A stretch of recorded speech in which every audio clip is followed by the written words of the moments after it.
मगर जो नेपालको आदिवासी जनजाति समुदायमा सबैभन्दा ठूलो जनसंख्या भएको समुदाय हो। यो समुदायको माघे संक्रान्ति ठूलो सांस्कृतिक पर्वको उपलक्ष्यमा सबैलाई शुभकामना टक्राउन चाहन्छु, सबैलाई जोडलेको अभिवादन गर्न चाहन्छु र सबैलाई छ्याजालो अभिवादन गर्न चाहन्छु। छ्याजालो।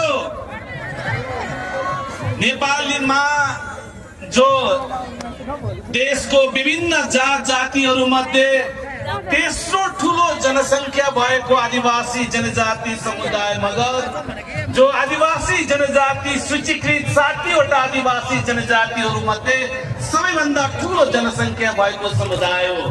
विभिन्न जात जातिहरूको हिसाब गर्ने हो भने यो जनसमुदाय भन्दा पनि धेरै जनसंख्या भएका अरु 2 वटा आदिवासी अरु समुदायहरू छन्। यो समुदायले यस किसिमको चाड पर्वको रूपमा जो माघे संक्रान्तिलाई मान्दै आइराखेको छ। नेपालमा जब लोकतान्त्रिक व्यवस्था आइसकेपछि बल्ल